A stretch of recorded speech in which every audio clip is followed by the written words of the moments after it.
Welcome to the BiggerPockets Money Podcast, show number 144, where we interview Kirk Chisholm from Innovative Advisory Group and discuss alternative investments. Hello, hello, hello. My name is Mindy Jensen, and with me, as always, is my smashing co-host, Scott Trench. Wow, what another forceful introduction from Mindy. Thank you. Scott and I are here to make financial independence less scary, less just for somebody else, and show you that by following the proven path, you can put yourself on the road to early financial freedom so you can get money out of the way and lead your best life.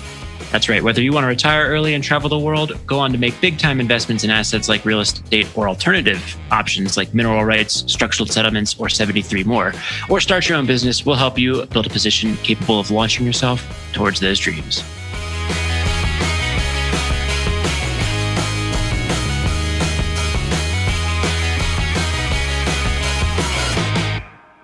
Scott, I'm super excited for today's show because we're talking to Kirk Chisholm. I've known him for several years, and he's an advisor, a financial advisor who has a passion for alternative investments.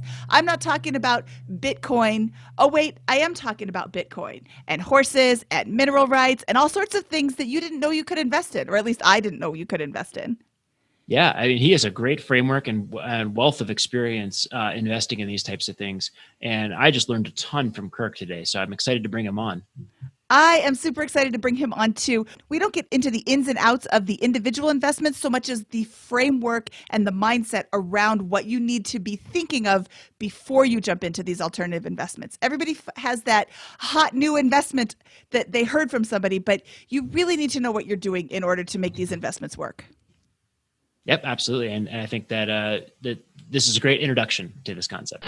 Kirk Chisholm from Innovative Advisor Group, welcome to the BiggerPockets Money Podcast. This is super exciting today because we are talking to you today about alternative investments. Everybody knows the stock market. Everybody knows real estate. Everybody knows bonds and my feelings on bonds. I don't like them. But we are going to talk about alternative investments. When I was talking to you a couple of weeks ago, you told me you had this big list of alternative investments, and my thoughts like, oh, he's got 4 or 5. You don't have 4 or 5. You've got a ton of alternative investments, and some of these are really, really cool. Yeah, I would agree with that. I love what I do, Mindy, because it's so much fun to find new alternative investments all the time. I put this list together, and there's more that aren't even on this list. Every time a client calls me and says, hey, I want to do this, I'm like, that is the coolest thing I've ever heard. Well, could we get a quick intro? How would you describe what you do, and how would you describe what an alternative investment is for those listening? Yeah, that's a great question and a distinction. So I'm a wealth manager, a investment advisor, a fee-only investment advisor, and we got into this space because we were doing traditional investments, and not that they're boring, but there were so many things outside of that piqued my interest, real estate being a big one of them. And as I look at alternatives, and let me clarify, answer your question with alternatives, the way that Wall Street defines alternatives is different from mine. The way they define it is it's something outside the box, which to them, their box is a mutual fund. Is it a stock? Is it a bond? Is it a mutual fund? If it's not, then it's an alternative. They usually characterize it as like a hedge fund. And I think that's such a narrow scope for what alternatives really are.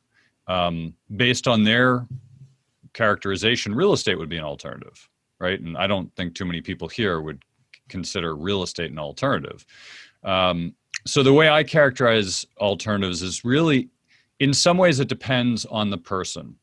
So if you only invest in CDs, a stock may be an alternative. But the way I characterize it, just to simplify it, is they're investments that are not securities. So they're outside of the stock market. Now that could be horses or real estate or tax liens or a private company that's not listed on exchange. Anything except for stocks, bonds, and mutual funds really are what I would consider alternatives. And I think true alternatives, really, the point of considering them, and I just want to make this point, the point of considering real alternatives is not that they're different or they're better or they're riskier or, you can put a lot of labels on them. The real point is if you're putting together a portfolio, let's say you're a real estate investor and you have 20 different properties. Well, you want 20 different properties because if one of them something happens to it, you've got 19 left to help support the cash flow. Just like in a stock portfolio, you don't buy one stock, you might buy a few mutual funds or an index fund, or you buy multiple to reduce your risk. Well, the problem when the stock market is everything has a very close correlation, right? It would be like having two properties that are next door neighbors to each other, and then you have a tornado goes through the neighborhood. You have this diversification, this low correlation. Alternatives provide that because the stock market is not related to, let's say, a rental property or a tax lien or a horse. There's very low correlation. So the point is, if one of them doesn't do well, it should not strongly affect the other one. So that's really why you want to consider alternatives in general. Okay, so I'm looking through this list of alternative investments, and at the top, we start off with real estate. There's residential real estate and commercial real estate. And within the real estate space, I mean, just the overall comment, real estate, I think most people think residential rental real estate. But I think the first, 10 or so are actual real estate investments that are diversified out from real estate. Some of these are pretty interesting, like storage units. I think storage units are a great investment. I read an article, I'm dating myself, in 1995 in the Chicago Tribune that said people have so much stuff, they don't want to get rid of it. They can't just, throw it away. They can't afford a bigger house, so they go and put it in a storage unit. Well, when you go to your storage unit, never. Like, people will put stuff in there. The storage unit sets you up with an automatic credit card. If you're watching YouTube, you can see that Mindy does not have a storage unit. And also, for reference, Mindy read that article when she was 5 years old. Yeah, that's it. I read it when Scott was 5. But yeah, so when you get a storage unit, they set you up on an automatic monthly credit card billing cycle. And who checks their credit cards? Who checks their credit card statements? Like, literally no people. I shouldn't say that. That's not the correct word of the word. That's not the correct use of the word literally. Everybody who listens to BiggerPockets Money checks their credit card statements, yes, right? But so many people don't. So what's an extra $100 on a $1,000 credit card bill? Oh, whatever. Yeah, I guess I spent that much. I'll just pay it. And it's this vicious cycle, almost like a gym membership. If you don't go, they put you on this automatic cycle or automatic billing cycle so you don't forget to pay, because you never would pay if you didn't go. Anyway, I love storage units for a lot of reasons. And if you're not convinced about storage units, call up the 3 storage units in your area and ask if they have any vacancy. Chances are the answer is going to be no, or maybe I have one coming up at the end of the month, or I just filled my last one. When I just to chime in here, we have 75 units on this list. So for example, we talk about real estate. We've got residential, commercial, industrial, tax liens, private mortgages, flipping, lease options, those types of things. We can't possibly get into all 75 in detail. So this is more of an exploration of the concept of alternative investments and how to go about getting them. Kirk, what is your framework for approaching this overwhelming landscape of opportunity in the world of alternative investments? How would you introduce someone who's thinking about getting into this to the concept? Well, that's a great question, because I think that a lot of people see this, they have this shiny object syndrome. They hear about something and they say, ooh, that sounds sexy, let's do that. Or, oh, there's another shiny object over there, let's do that. And it doesn't matter if it's alternatives or the stock market. I mean, this is what the stock market is. It's one big casino with bells and whistles and shiny lights and things moving around. And people get hooked into that kind of shiny object syndrome. Alternatives is no different. They're not better or worse than any other investment. They're just different. So every single one of these has its own pros and cons. Mindy knows one of my favorite assets is tax liens. We just interviewed the tax lien lady earlier this week, and we were talking about tax liens. It's one of those asset classes, got great risk to reward. I love it. I understand it, but it's really complex. Like, you need to really dig into the details to really get good at it. And if you just came and just said, all right, here's $10,000, I'm just going to buy a bunch of tax liens without knowing what you're doing, well, you could lose your money. I mean, it's just like any other investment. So there are risks and rewards to each of these, and what's really important is that people understand what the risks are of every investment and what the potential upside is. What typically happens with investors, and this is almost any investor, except for even the professionals get caught in this, is they get sucked into the outcome. They're outcome based. They're looking at what's the upside here.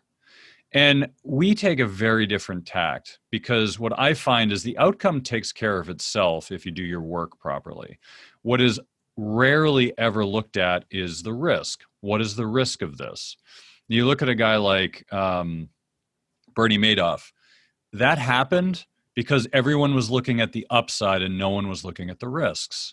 Now, there were a handful of people looking at the risks, but everyone else was just saying, oh, I'm happy getting my 10%. I don't care where it's coming from as long as I'm getting my 10%. Which, if you think about it, in hindsight, obviously it makes sense to focus on those things. But people don't.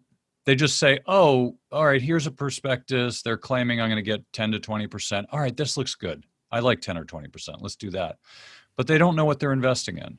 Now, all of these alternatives, they're all different. So even though I put flipping houses, lease options, residential real estate, they all can kind of be combined, but they're very different strategies as well. If you're a buy and hold versus a flipper, those are different strategies. You may not be an expert at both. You might be really good at finding rental properties, and you might do a really bad job at flipping properties. So it's not only the asset, but it's also the process and the structure of what you're doing. So when we're looking at alternatives, there's a few things to consider. One is, are you an expert in this area? And this applies to any asset. Is this, what you know, or did you just read about it in some article? If it's what you're truly an expert at, that's really the first step. I mean, Peter Lynch said it best: invest in what you know. So if you're an expert in real estate and you're investing in tech companies, maybe you should reconsider your approach, right? Invest in what you know. That's the first step. And if you don't know, find somebody or great resources you can learn. That's really, rule number one, is you have to understand what you're doing.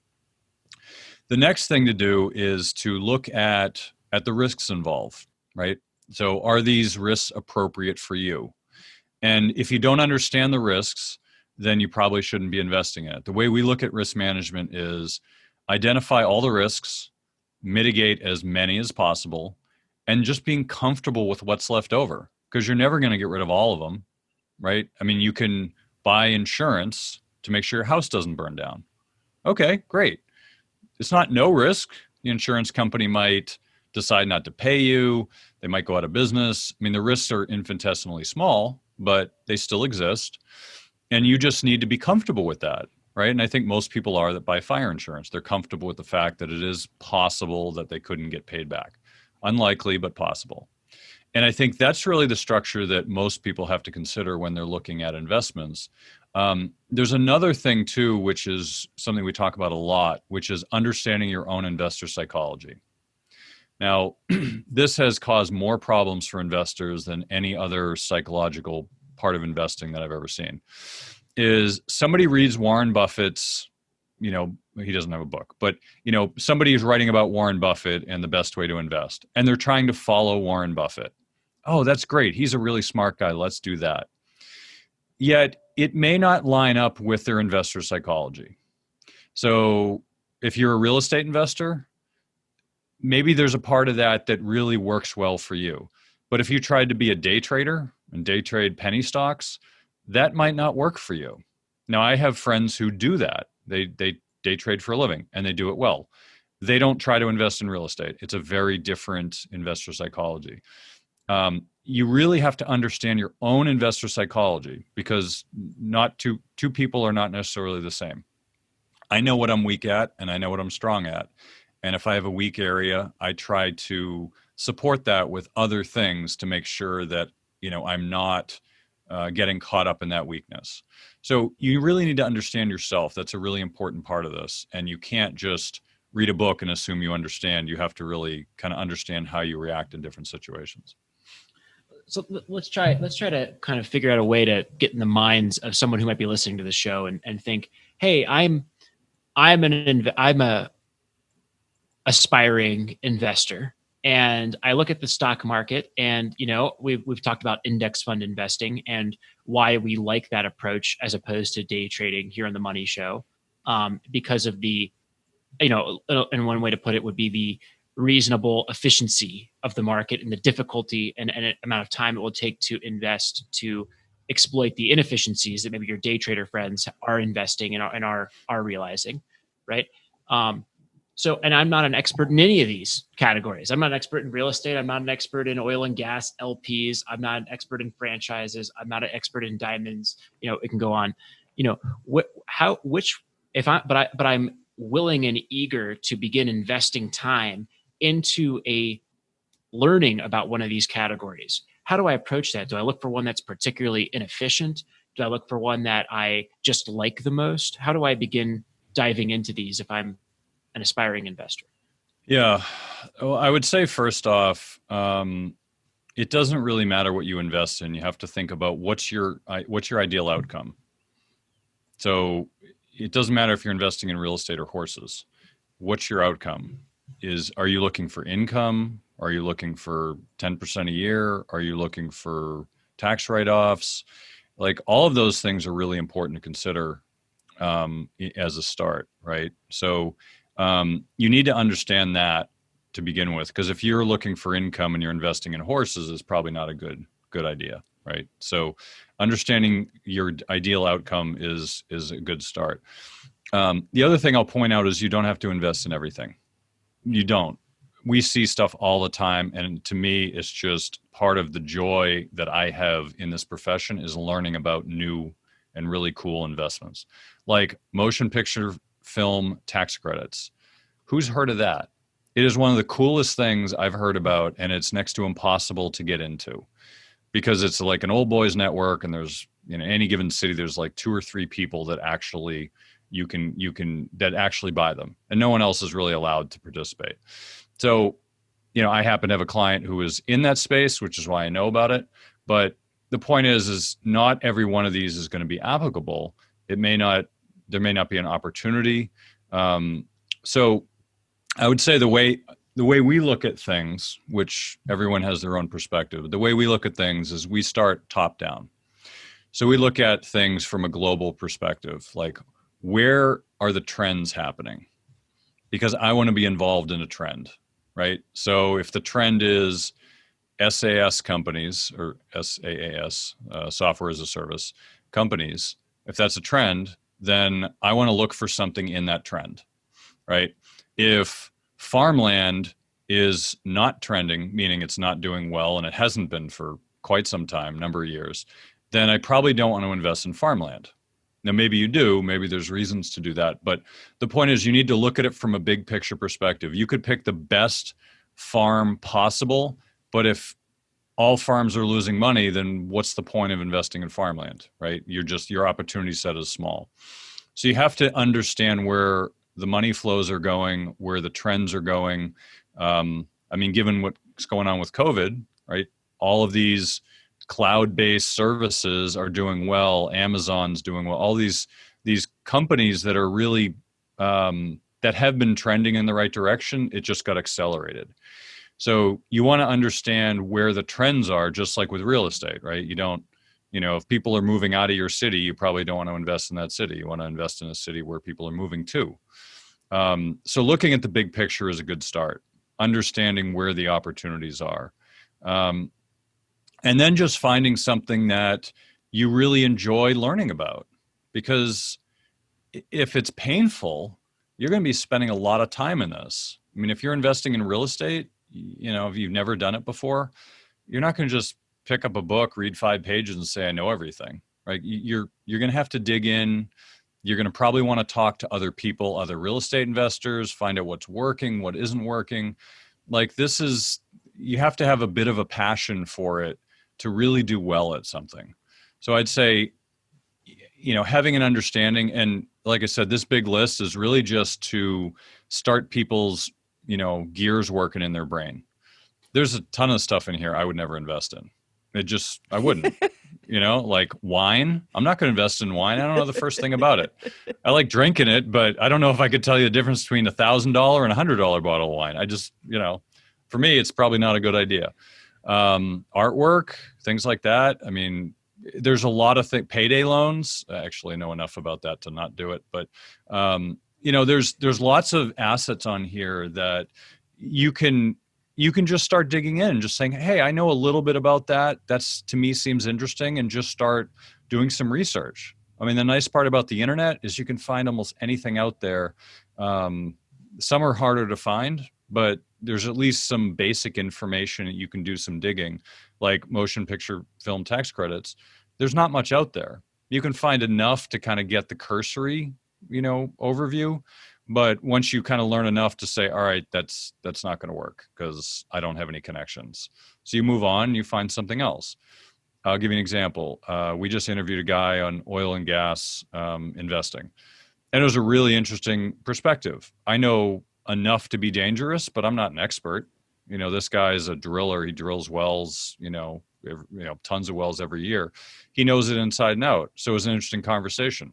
I'm not going to just pick up and start doing that because I know how much he knows and how much I don't know. And that's a reason that I'm just saying, I'm not passionate enough about that to really put the time in to get that good. So I think those are kind of some ways that I would start to look at this, is just start to narrow down and just start eliminating things off the list. That's another way to do it.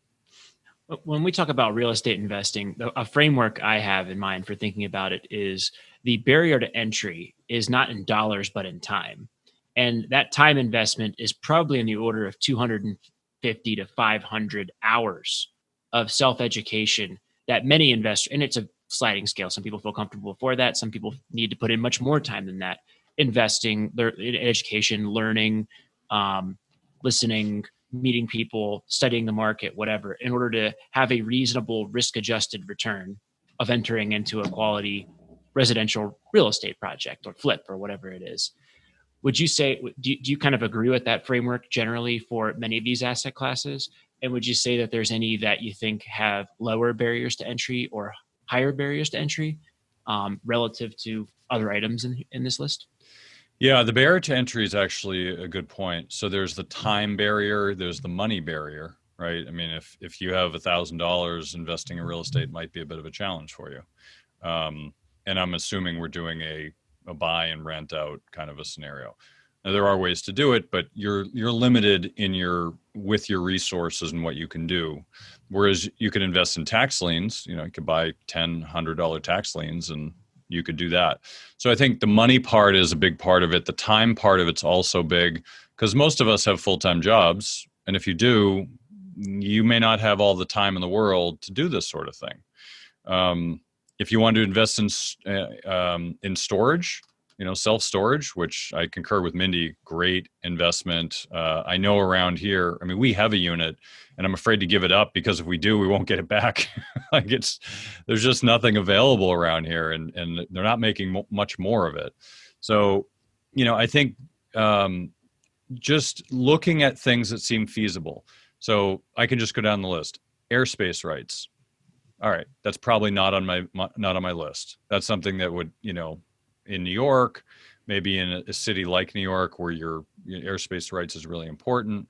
Mineral rights, not so important here, maybe more in Texas or some of the oil and gas areas. And fishing Colorado. rights. Yeah, Colorado. Yeah, I mean, fishing rights. I mean, you can go down the list and say, all right, what's something I can even possibly do? Because I just, horses, not on my list. Livestock, I don't own a farm.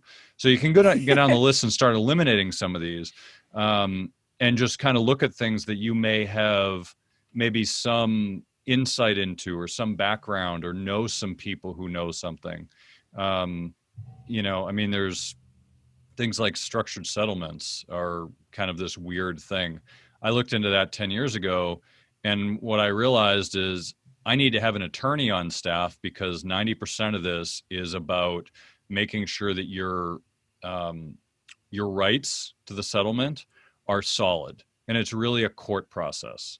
And I decided it's just the numbers just aren't there to make it worthwhile to do that. Because I got to hire an attorney full time. We're not doing that kind of volume. Some companies are doing nothing but that, and it works for them. So, you need to understand what's required to make it work. And you can eliminate a lot of these off of the list just based on that. I think that's really important that you say that, pick something that you have a passion about and you really look into that with the attorney thing. I'm not an attorney. I think structured settlements sound really cool, but if I have to hire an attorney to do that for me, maybe that's not my best choice. However, somebody listening to this might be an attorney. That might be something that they think, hey, I love, what is this, contract law? I love contract law. Let me jump into this with both feet. Like that could be a really great investment for them.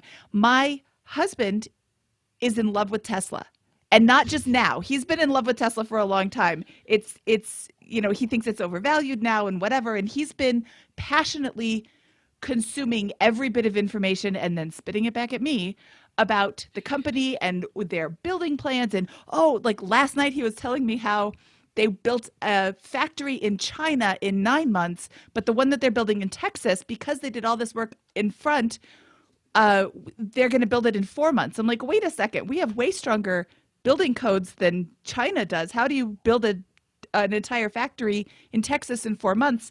And frankly, I don't really care about the answer because that's not something that revs my engine. Scott, I did a pun. I did a joke. Yay. But there's a guy who's got a podcast called Tesla Daily. He worked at Kohl's, like the department store, but was fascinated about Tesla. And now he's got this top podcast and knows everything there is to know about it because it consumed him. He would have done the research anyway, even if he never got the podcast. And even if like nothing ever happened with it, he just loves it. So if you're going to be, like real estate, Scott says he's not an expert on real estate. I don't know why you say that, Scott. I think I'm an expert on everything, but real estate specifically. And I love doing the research. I love doing the work. It's like, it's not work. What is that phrase? If you love what you do, you'll never work a day in your life. I work every day and it's like no big deal at all. I can't wait to go to work. So I think you do have to have a passion about it, but you've got a list right now that has all these things in it. I can also cross off a bunch of stuff off that list. Nope, not interested in that. But some of these things are super, super cool. And you've mentioned risk a couple of times. When I think risk, I think I could lose all of my money and go to zero. Are there any investments on this list or just in general that have a risk of losing more than you initially invested? That's a good question. I would say potentially a lot of them, right? You think about real estate. What if you buy a property and you don't buy it properly, and now you have to sue somebody, and you come out with nothing, and then you have to put legal fees on top of that. If you think about a lot of these, that's potentially possible. Now, I think to your question, I want to answer it in a different way. If you look at stocks, let's say you buy $100,000 worth of stocks, and then the stock market or the stocks go to zero, you lose all your money, but you're never going to lose more. If you invest in futures, right? Futures involve leverage, and leverage is effectively a way where you can lose more than your initial investment. So for futures or Forex, another example, you put down $10,000, you can buy $100,000 worth of some commodity. If you're wrong and it goes against you by 10%, then, or more than 10%, then you have to put up more than 10,000 to cover your position. Real estate's the same way. Buy a property for 100,000, put down 10,000, and the property value goes down by 30%. Now you owe $20,000 that you didn't put up. That's more than you originally invested. So I think the key is if we're eliminating the legal part of this or any sort of other considerations, if you're just looking at the investment itself, leverage is the key factor of where you're going to lose more, potentially lose more than what you put up. Okay, that's good to know. When we talk about some of these investments and getting into them from a position maybe where I'm not already an accredited investor, right? So, I mean, that's got to be another one of these. Some of these investments are only available or are much more available to accredited investors, even without the financial minimums that you have to put into them just because of SEC regulations. What do you have any kind of frameworks for approaching that problem, or how folks can get around that or work through that? Yeah. So the accredited investor thing it's a sore spot for me because I think it's kind of obnoxious to say people with certain amount of money are the only ones that can invest in this certain type of investment. That has actually lightened up a lot in the last 10 years. It's getting better. It's still an issue, but it's getting better. It's obviously there to protect investors, but it's in some ways it's also there to protect the high net worth people from competing with everybody else. So if you're investing in real estate and you're investing in a real estate fund, and that fund requires you to be an accredited investor, who's to say you couldn't just buy the property yourself, right? Like there's nothing to say that you have to be accredited to buy a piece of real estate. It's really more of the structured side and the security side that limit you. So for us, we invest in alternatives all the time. This almost never comes into the picture for us with the accredited investor thing. Obviously, we have to make sure that it's suitable for the client. But if you're an expert in horses, who's going to come here and say you shouldn't be investing in horses because you're not accredited? I mean, that's the most ridiculous thing I've ever heard. So that's not how they really look at things when the regulators, when they look at it.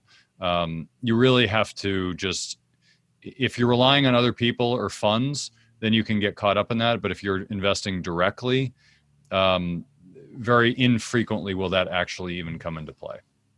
Got it. What about some of these investments? I think people call investments, but don't really know what they're doing and are more just speculating groundlessly. Now, let's take artwork, for example. Like there's a few people I know who invest in art and make money in it.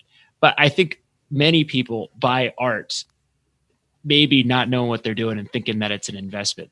Do you have some of the traps that you think people fall into? Like another good one is diamonds or diamond rings. One of my buddies, I think is going to buy a diamond ring, and it's a great deal. It's going to be a good investment. It's like, dude, that's a capital gain that you'll never realize, and is never. It's not really an investment. Zero people buy used diamond rings. Yeah. Here's another one, Scott. Have you ever met anyone who didn't get a good deal on a diamond ring? I have not met anyone. I don't know. I think I'll be out there. I bought a diamond ring, and it was a synthetic diamond, and I got it because there's a whole bunch of good reasons for that. At lower price, really good quality. No one's dying to mine the diamond. All that kind of good stuff. And I know that its value dropped right after I bought it. So I'll be that guy who didn't get a great deal on the diamond ring, but I got a great fiance who I'm going to marry later this year. So congratulations. That's all that matters, right? But anyways, yes, I get your point though. Sorry for throwing you off there with. Yeah, no, it's interesting because I remember reading about diamonds maybe 10, 12 years ago, and there was a great article. I forget where it was, but it was one of the magazines. But it was this long article about how diamonds actually work, how the monopoly works, how they, restrict pricing, the different types of diamonds. Like, it was really thorough. And I read it and I came away with, all right, so diamonds, any diamond you buy is worthless unless you're mining them, because they're effectively creating a market, which shouldn't exist except for the fact that they have a monopoly that is sustained because they're all colluding effectively. It's not really a monopoly, but it more or less is.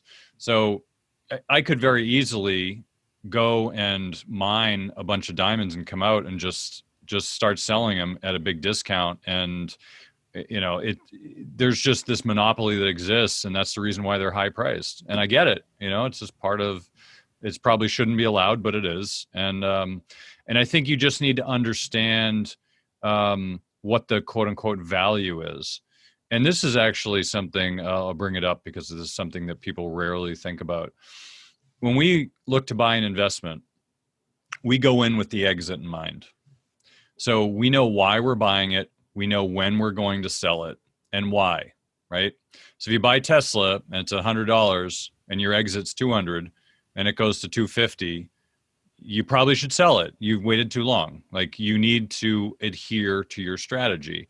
There's nothing wrong with taking more profits, but what a lot of people do is they come out, they buy a stock, it goes up, whatever, 100%, and it hits their target. And they just say, you know what? I think it's going to keep going higher. Well, let me spoil it for you. You can't predict the future. No one can. So you have no idea what it's going to do. And the bottom could drop out tomorrow. I actually had a client who worked at Uber, and he wanted a certain price for the stock. And I said, it hit that price right after it went public. And I said, you need to sell it. He's like, I don't know. I think it's going to go a little higher. I said, sell the stock. We talked about this. We had a long conversation. We agreed this is a good price. And at the moment, he said, I don't want to sell it. So he held on. He said, I got to run. Let's talk about it tomorrow. The stock dropped like 10% the next day. And we talked, and I said, that's what you missed. You missed your opportunity. Now, fortunately, it came back, and it came back again. We had the same conversation. Oh, I think I should hold. I'm like, just sell the stock. And fortunately, he did. And then we had COVID hit, and then the stock dropped like a stone. The point being is, you don't know the future. You have to put together a plan, and you have to stick with it. And you can't go back and say, oh, I lost out on money I could have made. Yeah, I know. And I could have gone to the casino, and I could have hit snake eyes and made tons of money, but I didn't do that. And if I didn't bet on this, this would have happened. You can't go back in history and say, woulda, shoulda, coulda. You just need to, have a plan and stick with it. And I think I saw Mindy celebrating when I said you need to have an exit strategy in mind. Like, that's really important. That's what we do. Any investment we have, there's an exit strategy. And if you don't know, then you shouldn't be investing. So I'll use some time selfishly here for me. So my exit strategy when I invest is I leave my money in that investment, or I intend to leave that in that investment basically in perpetuity, right? Like, so for example, I invest in a stock market index fund and I never have an exit, right? I plan to build wealth 30, 50 years plus until I, potentially begin to modify my portfolio to begin withdrawing on it, right? But that's a plan. Yeah. No, so that's an indefinite investment horizon, right? And so the requirements with that philosophy for me are sustained cash flow, or at least cash generation that does not require me to put more capital into my investments on a regular basis to sustain them, and the maximum possible long-term appreciation of that asset, right, over a long period of time, right? And so for that, because of that philosophy, I invest in stock market index funds because I don't have to touch them, and they're completely passive. And I think I'm going to get a reasonable shot at least average long-term returns. And then real estate, where I leverage appropriately, capitalize appropriately, so that I don't believe I'll ever have to commit incremental capital into my investments, and that they can self-generate. And then I just re-leverage or sustain my rate of return long-term. If you share my philosophy, or if that philosophy is, shared by anybody listening, what are some asset classes in this list of alternative investments that might satisfy those requirements for indefinite long-term returns? Continued capital commitments. Yeah, and actually, let me go a little bit off the reservation here and answer this a little bit differently, because I think this is a great point that a lot of people miss. So having that plan, even if it's perpetuity, I mean, you look at trust funds or endowments, like college endowments, those have perpetuity as their timeline. But even with that, there has to be some parameters of, what if this happened, would you still sell, right? So let's say you're investing in gold, right? And gold just goes up to 10,000 tomorrow. Well, you have to reassess and say, is that too expensive, right? Maybe it is. I would say it's too expensive. I would say the price I would look at for gold would be much lower. So if things get too overinflated, like in 1999, you might have said, you know what?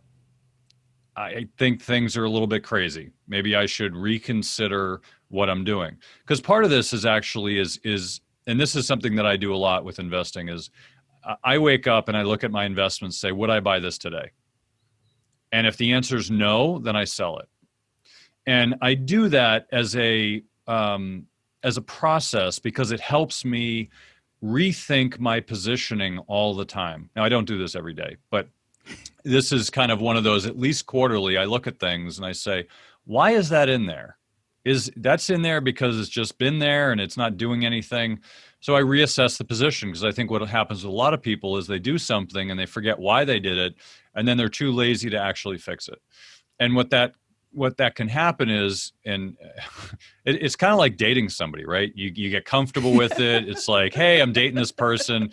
I'm a little too lazy to dump them, but it's not terrible, but it's not great. So I'm just going to stick it out, right? Like, that's not really a secret to success, right? You need to reassess and make a good decision with where you are. So I want to start with that, because I think that's really important. I also want to point out, because you made a subtle point, which I think is really important. You mentioned that you're indexing and you're more of a perpetuity or a very, very long-term time horizon. That's great. One of the things that's really important is you need to understand what your strategy is and what the instructions are. And this is where a lot of people get into trouble. So if you're an indexer, you're a buy and hold indexer, modern portfolio theory, all the things that they teach you about in school and pretty much everywhere, then you need to understand the rule book. The rule book is you buy and hold through thick and thin. That you just have to do that. The market goes down 50%, buy and hold, because you cannot predict the future. That is really important to understand. So when the market goes down a lot, people say, oh, I got to get out. This is too painful. If you know what the instruction manual says and you're going with a strategy, you need to stick with that strategy. Yes, Mindy. Yes. You cannot change midstream just because that something happened that you didn't like. You need to know going in, hey, this could happen. This asset could drop 50%. If it does, what am I going to do? Am I going to stick it out? And if you can't stick it out, then you might want to reconsider what you're doing. Now, the way I look at it is, from my perspective, any sort of investing is risk management first. That's what we do for everything. Risk management first. Can we manage the risk on this?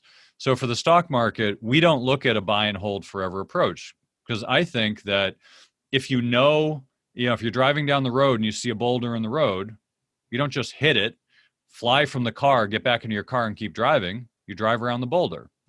So our strategy is a little bit more tactical, and we look at things. It's not day trading, but we're looking at managing risk. We understand that we're not going to outperform the index in any given year, but we know that we're not going to lose 30, 50% when the market goes down. So our strategy is very different. And I understand where it's strong and where it's weak, and I have to abide by the rules that I've set out. And if I do, then it works out well. If I start deciding to go off script for what we're doing, that's where I can get myself into trouble. And this applies to any investment, whether it's stocks or real estate. You have to understand the instruction manual and you have to follow it, because for me to do a buy and hold would totally derail what we're trying to do. So that it's really important point to understand that if you don't understand the instruction manual, you're probably going to fail at it. Okay, I want to answer this based on what I know about Scott. I'm looking at this list of all these alternative investments. Scott, you know that I'm the president of your fan club, but you should never, ever, ever buy artwork as an investment. That doesn't make you a bad person, but that makes you really bad. I have great taste. No, you don't. You have great taste in fiancés, and you're very smart, but you cannot pick artwork. But on the other hand, what did you major in college? Business and economics and finance and like 15 majors, right? Yeah, so, economics and history, corporate strategy, finance. Okay, so number 51, private equity. Number 52, venture capital. What is private placement? I don't know what that is. Startup angel investing.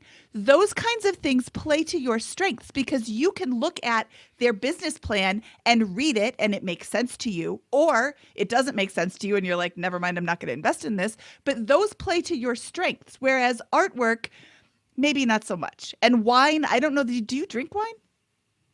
Yeah. Okay. Do you know anything about it? I'm about as happy at the end of a $10 bottle as at the end of a $50 bottle of wine. So I don't know if Exactly. wine's a I good one think for we're me all either. not investing in wine. Yeah. But there are things on here that play to your strengths, just like the structured settlements play to the attorney who loves contract law's strengths. So I think that there are a lot of ways to invest. Now, that isn't a long term necessarily, the venture capital. Do you have any statistics, Kirk, on how much, like how many times you have to invest in a startup before you hit a good one? Like there's people that give money to everybody and then like they hit one and it's such a big payout that it makes all the other dumb ones worthwhile. But Yeah. um I don't have the exact statistics, but I can generally tell you what they are. So, you know, successful venture capitalists, I'm not talking about the three of us who don't do that for a living. I'm talking about people who do it for a living and are good at it. Generally, the metrics are you're going to have about three to four that are zeros. They're just going to go to zero. They'll be bankrupt. You have 1 to 2 grand slam home runs. If you have one, that's sufficient. But 1 to 2 grand slam home runs. You probably get another 3 or so that are neutral, meaning they're not going to go anywhere. And then you get a few singles and doubles. So really, and I actually just interviewed a guy last week on this, so it's a little bit top of mind. But it's really a great asset class if you enjoy helping because part of this is like angel investing. Part of this is actually the giving back part. If you're a successful entrepreneur and you can help a startup company, you can make money, but you can also live vicariously through them. That's why a lot of them do that. The venture capital companies, or vulture capitalists, some people call them, a lot of them invest in technology because there's a huge amount of potential for like a 10x, 100x, 1000x return on their investment. And for them, they can have a bunch of zeros, and one grand slam home run is going to make them on average 20 to 30% a year. So a lot of them are looking for that 20 to 30% as their outcome based on the statistics of what's going to be a success and a failure. But what's important to take away from this is they're going in assuming there's going to be failures. They know it. They can't predict all of the best outcomes. I mean, unless you're like Peter Thiel and all the best people come to you and you're just cherry picking the best ideas, but even he makes mistakes. So you don't know the future. So all you can really do is do your best and play the odds. Debt, if you look at distressed debt, it's another one. Or day trading. Day trading is a perfect example. If you're a day trader, it's all about statistics. If you look at, so I'll give you an example. Let's say you're a day trader and I tell you that I have a 40% success rate. Do you think I'm making money or losing money? Depends on how big you bet on the winners and how much little you lose on the losers, right? Partially correct. Yeah, there's another part of it though. What's the other part? The other part is it's how much you make when you're winning and how much you lose when you're losing. So for instance, let's say you had a 10% success rate or a 20% success rate, let's say, for example, right? So 20% of the time you're right. But when you're wrong, you lose 5%. When you're right, you make 100%. You're going to make money. You're going to be successful. Now, I'm doing the math in my head, so I might be wrong, but you get the gist of it. It's not necessarily about how many are winners and how many are losers. It's how much you make when you win. It's how much you lose when you're wrong. And that's a really important consideration because there's some people who are like 90% success rate, but their upside is so small that they're really not making a ton of money. They're grinding it out for a living. So I think it's important to understand in numbers, it's not just winners and losers. So it sounds like if you're a poker player, that's a good one for you because you're understanding the odds of the pot size and how big your bet is, your pot odds, all those different types of things, right? It's similar type of analysis to day trading in some ways. Yeah, probabilities, bets. Yeah, I think that's a perfect comparison. Look, what I'm trying to. I guess what we're trying to communicate overall to people listening is there's a wide variety of potential investments out there that depend on your skill set, risk tolerance, interests, the way your brain works and those types of things. And so we can't possibly cover a strategy that works for every investor. But I will, I do think it might be helpful to just give everybody my framework and how I'm thinking through this list and walking through that for me, right? Like we already talked about my long-term approach to those types of things and my skill set. My skill set is in real estate investing and operating small businesses and private equity in the private equity space or smaller, right? And so items that work for me would be like small businesses that you could buy and sell with SBA loans. Venture capital, private equity, or angel investing will be things that I'm sure I will become interested in future years, right? In either investing in the funds or individual companies in some capacity alongside those folks, right?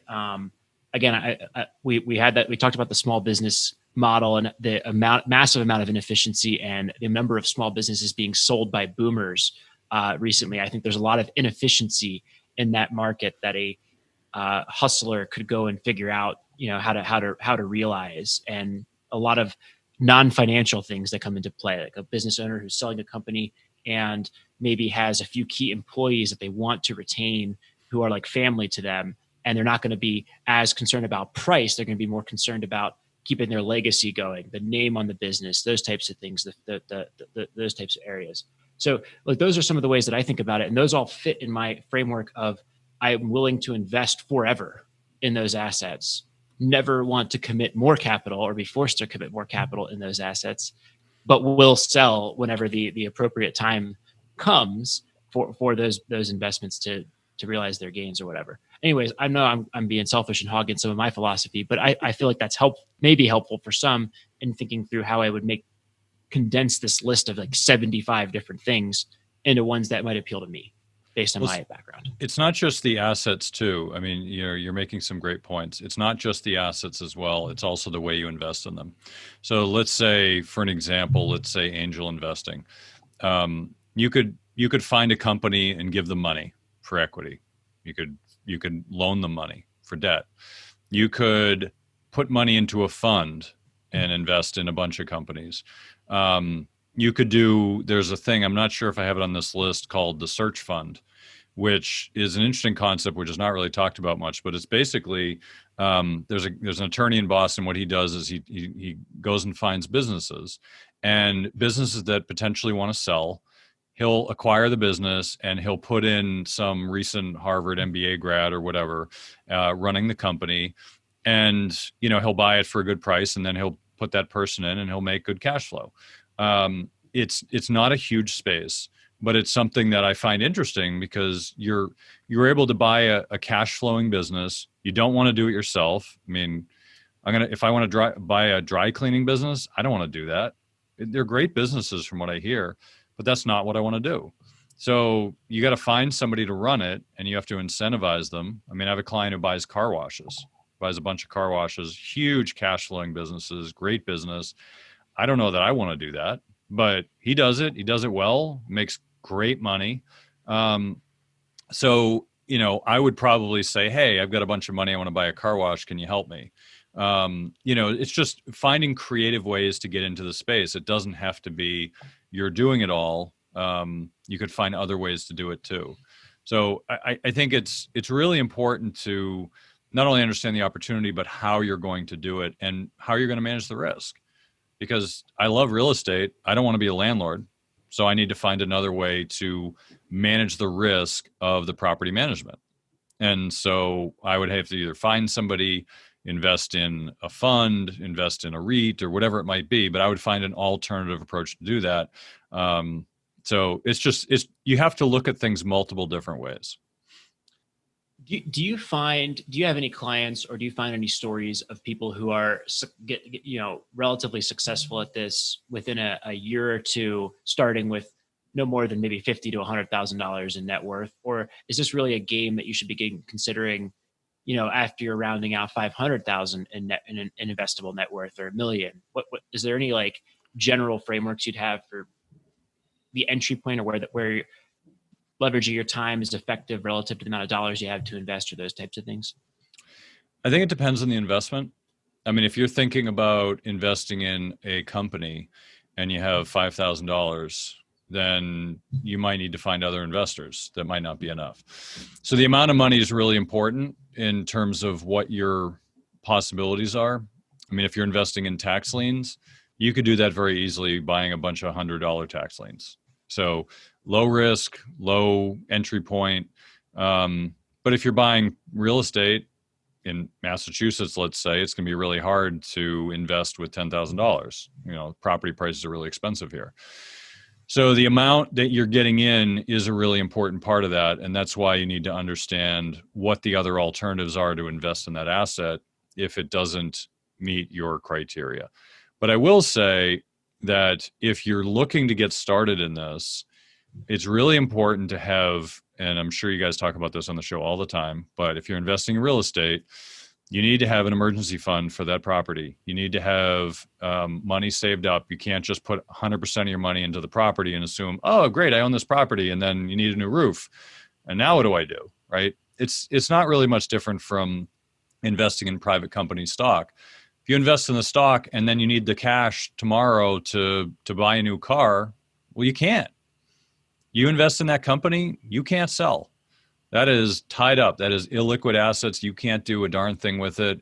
You don't run the company, someone else does. You're stuck. So you need to understand going in that, hey, this is money I'm pretty much going to light on fire. I mean, that's how I look at it with any investment. Well, it sounds like you have a lot of experience around this. And we asked this question of a lot of investors who come on our podcast. But what would you say the cash on hand of these investors is in terms of cash they reserve for lifestyle expenses, a year of spending, 2 years, whatever it is? How would you say is there a framework that you see consistently applied across your client base in terms of how much liquidity or access to cash they have if they're investing in more of the illiquid assets in this list? So it tends to be the illiquid assets tend to be the higher net worth people, just because of the illiquidity. Because, if you have 10,000 in savings and you put it all into some illiquid asset and then you need it, you're kind of in trouble. Whereas, high net worth investors, they got an extra $1 million. They don't need to liquidate $5 million tomorrow for no apparent reason. Like there's a lot more well thought out planning done with higher net worth people, because they know that in no scenario would they ever need $2 million if they're worth $5 million. There's just no scenario that it's going to be such an emergency they need to liquidate that.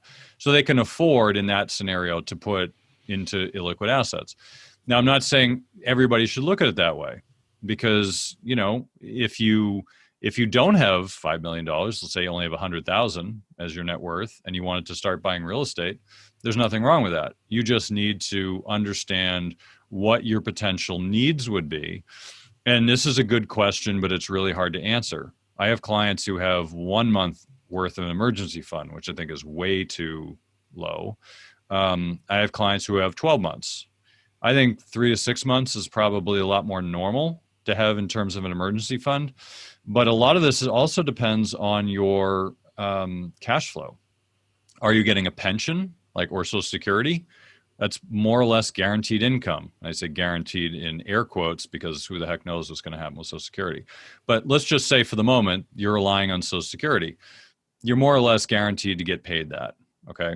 Now, if you have a job at a company where you're an employee, you could get laid off tomorrow. You don't have a lot of security with that income. If you run your own business, you might have a pretty strong, let's say real estate, you might have a pretty strong cash flow. But whoever thought COVID would have happened, and now you got a bunch of tenants you can't evict and they're not paying rent, and now you're in trouble. So you need to really kind of find a comfort zone for you that you can look at I call it thinking about the worst case scenario. Like, what's the worst thing that could happen? And if you're comfortable with the worst thing that could happen happening, then I think you're pretty in good shape. It doesn't mean you have to be that conservative, because there's a lot of people who, oil and gas investors or a lot of real estate developers, they leverage themselves up to the hilt. Then a bad economy happens, they go bankrupt, and then they do it all over again. It's a very common theme. And they make tons of money when things are good, and they never know when to shut it off. They never know when to stop. So, you're kind of protected by good trends, but as soon as bad times hit, that's where people get into trouble. And so you need to, if you want to be really smart about it in managing your risk, you really need to think about what's the worst thing that could happen. What if half my properties start paying me rent?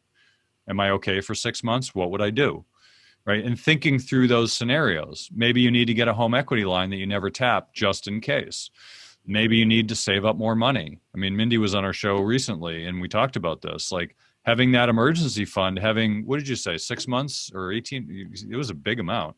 I said 6 months at the minimum, simply because COVID is I hate this phrase, our new normal, but it's our new normal. And if I have a tenant who can't pay rent, I have to pay that rent.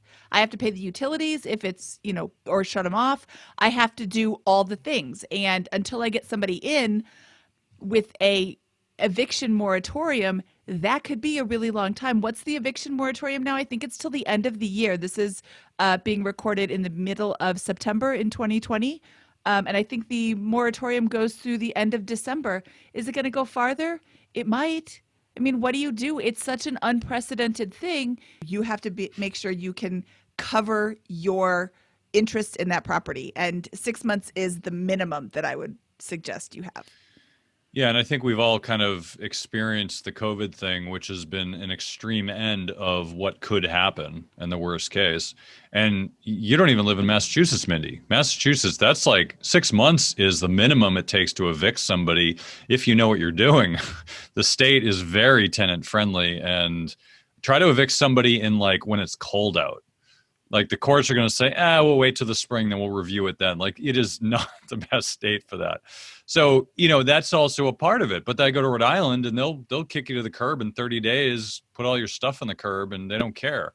So I think, there's a lot of considerations that you have to understand when you're investing is what is the worst that could happen? And I don't know, maybe a tornado goes through. Now that all this is happening, I hear all these risks that are going on, like the California Cascadian subduction zone and all the terrible things that would happen with that. Like you can't think about it that way because the worst case rarely would happen, but you have to at least be comfortable with a bad scenario. And that's how I look at it. Like you can't mitigate all of the risks. There's no way you could do it. There's always going to be risk there. But if you're comfortable with what the risks are, that's really the comfort level. And I agree with Mindy. I would say if I'm a real estate investor, 6 months at least minimum, I think is safe. And then, I know people want to stretch their buck and they want to leverage up and buy more real estate, but all of that leveraging or pyramiding, depending on how you want to do it, that only works as long as things keep going up. But as soon as they don't, things go crashing down if you're not protecting yourself. Mm-hmm. Yeah. So a moment ago, you said some of these are illiquid investments. Which ones are, or what are ways to know that an investment is going to be illiquid? And then how can you get out of this? I would think that artwork would be fairly illiquid. And when I think artwork, I think like Monet's and, Gauguin. I don't think Bob's painting down the street, but Bob's up and coming, Mindy. Okay, well, maybe I should connect with Bob. I'll listen to you, but if Scott tells me Bob's up and coming, I'm going to skip that investment. But, let's say you fall on hard times. How do you get out of an illiquid investment? Yeah, and that's a good question. So let's say now every one of these is different, but let's take something that the listeners are going to understand. Let's talk about non-traded REITs. Right? The traded REITs, they're liquid. You can go in the stock market. You can buy and sell them every day. Non-traded REITs are another kind of REIT, which are very broker dealer friendly, which is why I don't like them. They're basically illiquid. You might as well just own the real estate yourself. But let's look back in 2008. So a lot of these non-traded REITs have quarterly or monthly liquidity. So if you needed cash out, you just say, hey, I want the cash out. And at the end of the month or 60 days or whatever it is per investment, they give you cash. Now, they always stipulate that if too many people want their cash, you might have to wait an extra month or two because they're not going to liquidate it all at once. 2008 happened. Everybody wanted their cash back. and these properties went from, $100 a share to $20 a share, and everyone wanted their cash out. So not only did they want their cash out, they're willing to take a discount just to get their cash. They didn't care. They didn't care what it was worth. They just wanted money back. And these firms wouldn't do it because they said, we can't. We're freezing it. We're not giving any redemptions. We don't know what the price is. We're not redeeming anything. So that's obviously a problem. Now, there are secondary markets for a lot of these. So in that case, for non-traded REITs, there was a secondary market I found out way later. I wish I found about it sooner. It was a great opportunity. But they created this marketplace where they would take people who wanted to cash out. They would give them a price, which was not a great price, but it was something. And so had I known, I would have been in there buying these things hand over fist, because I knew of a bunch of them that were really solid, and they probably were a discount, but they weren't 50%. They might have been a 20% discount. But people didn't care. They're willing to sell it for 30 cents on the dollar. I would have just gone in and bought that up like it was my job. And that's the kind of thing that that you need to understand, is there's always secondary markets, but a thing like the stock market has high liquidity because there's millions and millions of buyers and sellers. And at any given moment for a big company, you will get a very reasonable price. But if you're selling real estate and there's no buyers, you're going to get a really crappy price. And I think it overlays the same in every single market. There's all of these investments. You have to find a buyer and a seller. It's supply and demand. If you look at wine and nobody's buying it, then it's worth nothing, right? It's only worth what somebody's willing to pay for. Artwork's the same thing. I guess there was a podcast, Michael Lewis's podcast, Against the Rules, which they talked about the art market and how it's so artificial and people just throw numbers on it and it's somehow going to make sense to people. Yet it's not really the true value. They just artificially put these prices up there and people pay it. So it's kind of a scam in some ways, but but it is an actual market. People buy and sell it. So I think it's just understanding that there's probably a secondary market for any of these. I can't see anything on this list where I don't know of a secondary market. So I believe they're always out there. You just need to explore and find them. Well, what I'm hearing you say is that if you are considering investing in these, do it with the long haul in mind. Do it with, don't just try and jump in and out of these alternative investments, and just make that part of your plan. And, there's not always an easy button for everything. So I think it's important to note that this is not something that you'll just be able to jump in and out of. So, I'm not going to buy horses ever. And I know somebody who buys horses all the time. So, well, I guess all the time isn't the best way to say that, but yeah. Well, it's like I think real estate is a great overlay for all of this conversation, even though we're trying to talk about alternatives. If you're buying real estate, it's illiquid. If you have to sell, you're going to get a crappy price. If you have to buy, you're going to get a crappy price. If you're patient, like around here in Massachusetts and most places in the country, it is a seller's market. Around here, stuff doesn't sit on the market for more than a week if it's priced remotely accurately. If a week, maybe a day. I mean, it just doesn't sit in the market. It is completely a seller's market.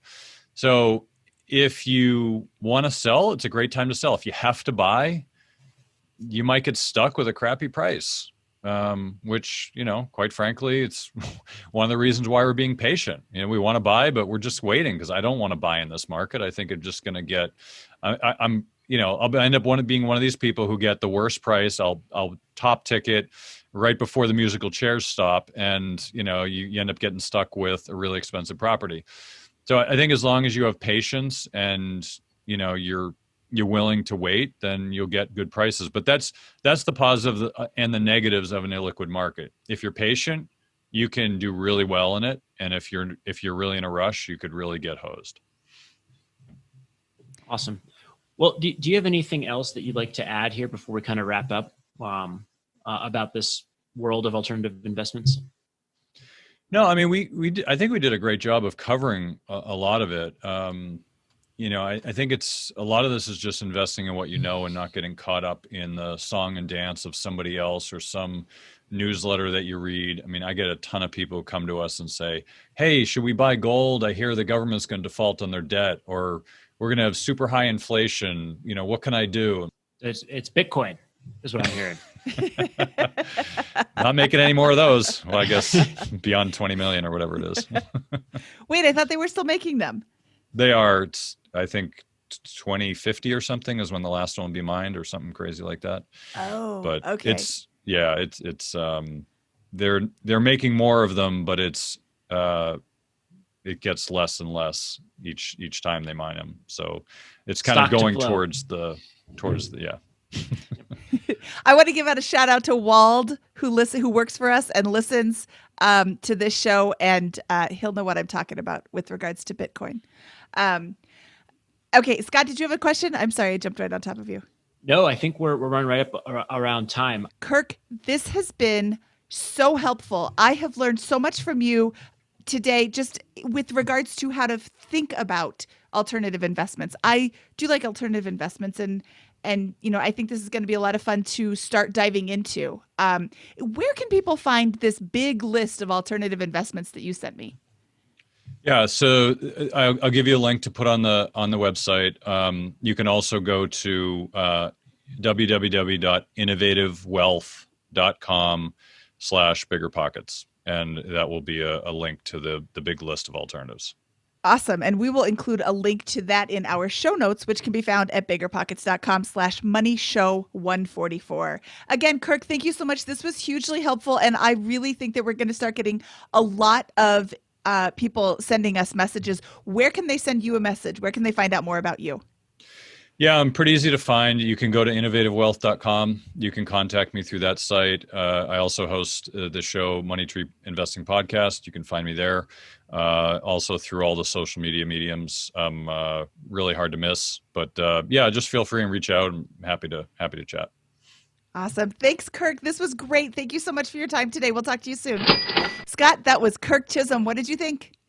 I learned a ton from his approach to investing there, and I think it was really helpful. I kind of already was interested in exploring some of those things around angel investing, venture capital, private equity, small businesses, those types of things. But I love the framework that he provided, and insight into other options there. And I just encourage everyone to go and check out this list in the show notes. Yes, that is going to be great. And the show notes, which can be found at biggerpockets.com/moneyshow144. I would like to ask a favor of you. If you enjoyed our show, please leave a rating and review wherever you listen to your podcasts. Ratings and reviews help other podcast listeners find our show. Scott, should we get out of here? Let's do it. From episode 144 of the BiggerPockets Money Podcast, he is Scott Trench, and I am Mindy Jensen saying ciao, ciao, brown cow.